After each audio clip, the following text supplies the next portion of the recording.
گھر کی صفائی ایسی آسان ترکیبیں جو کسی کے ذہن میں نہ آئے، لوگوں کی اکثریت صفائی سے جان چھڑاتی ہے کیونکہ اس پر بہت وقت صرف ہوتا ہے۔ ذرا سوچئے کہ چائے کے برتن اور میز کی صفائی پر ساری زندگی کتنا وقت صرف ہوا، تو آپ حیران رہ جائیں گے۔ تو آپ صفائی سے گھبرانے کی ضرورت نہیں، کیونکہ ہم آپ کو یہاں گھر اور گھریلو چیزوں کی صفائی کے آسان نسخے بتائے دیتے ہیں۔ Number 1، blender. گرم پانی اور برتن دھونے والے لوشن کا صرف ایک قطرہ بلینڈر میں ڈال کر چند سیکنڈز کے لیے اسے چلائیں، بعد ازاں اس کو صاف پانی سے دھو کر خشک کر لیں۔ چھت والا پنکھا۔ تکیے کے پرانے غلاف کو پنکھے کے پروں پر لپیٹ کر اسے آہستہ رفتار میں چلا دیں، اس سے آپ کے پنکھے پر پڑی نہ صرف گرد اتر جائے گی بلکہ یہ مکمل طور پر صاف بھی ہو جائے گا۔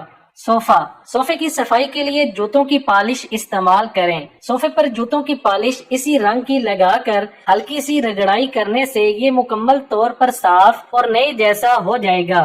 گدا یعنی میٹرس۔ سپرے کرنے والی بوتل میں ووڈکا ڈال کر آہستہ آہستہ گدے پر چھڑکائیں اور خشک کرنے کے لیے ہوا میں رکھ دیں۔ ووڈکا میں شامل الکوہل گدے میں بدبو پیدا کرنے والے بیکٹیریا کو ختم کر دے گا۔ نہانے والا ٹب۔ چکوترے کو کاٹ کر نمک کے ساتھ اسے ٹب میں نچوڑ دیں اور نچڑے ہوئے چکوترے کو ٹب میں رگڑ دیں۔ تولیہ کا داغ۔ تولیوں کو خشک کرنے کے بعد اس پر ہیئر ڈرائر چلائیں تو داغ ختم ہو جائے گا۔ برتن صاف کرنے والا ڈبہ۔ برتن صاف کرنے والے ڈبے کی صفائی کے لیے اس میں سرکہ اور میٹھا سوڈا ڈال کر دھو لیں۔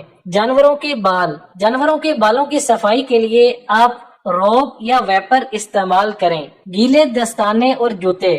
گیلے دستانے اور جوتوں کو خشک کرنے کے لیے ان میں اخبار کے ٹکڑے ٹھونس دیں۔ چکنائی۔ کپڑوں پر چکنائی لگنے کی صورت میں پریشان ہونے کی ضرورت نہیں، چکنائی والی جگہ پر چند منٹ کے لیے چاک رکھ کر اسے اٹھا لیں، بعد ازاں صاف پانی سے دھونے سے چکنائی بالکل اتر جائے گی۔ گرائنڈر۔ گرائنڈر کی صفائی کے لیے 1 چمچ میٹھا سوڈا اس میں ڈال کر اسے چند سیکنڈز کے لیے چلائیں اور بعد ازاں صاف پانی سے دھو لیں۔ Night oven. اوون کی صفائی کے لیے آدھا کپ امونیا اس پر چھڑک دیں، ساری رات اسی حالت میں رہنے کے بعد صبح اسے پانی سے دھو لیں تو یہ بالکل صاف ہو جائے گا۔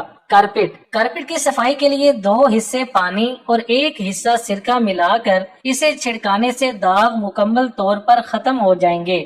قے یعنی الٹی۔ گھر میں کسی جگہ پر قے کی غلاظت پڑی ہو تو پریشان ہونے کی بجائے فوری طور پر اس پر پانی میں ملا میٹھا سوڈا ڈال دیں اور ساری رات وہ یوں ہی پڑا رہے، صبح اس کو اٹھا کر کوڑے دان میں ڈال دیں، اس سے نہ صرف داغ صاف ہو جائے گا بلکہ بدبو بھی نہیں آئے گی۔ شیشے کے ٹکڑے۔ گلاس ٹوٹنے پر کبھی بھی اس کی کرچیاں ہاتھوں سے مت اٹھائیں، کیونکہ اس سے ایک تو آپ زخمی ہو سکتے ہیں اور دوسرا مکمل صفائی بھی نہیں ہوگی۔ گلاس ٹوٹنے کی صورت میں بریڈ یعنی ڈبل روٹی کا ایک ٹکڑا لے کر اسے مذکورہ جگہ پر رکھ کر اچھی طرح دبائیں تو آپ دیکھیں گے کہ تمام کرچیاں اس میں چسپاں ہو چکی ہوں گی۔ ویڈیو اچھی لگے تو لائک، شیئر اور چینل کو سبسکرائب کرنے کے ساتھ کمنٹ باکس میں اپنی رائے کا اظہار کرنا نہ بھولیں۔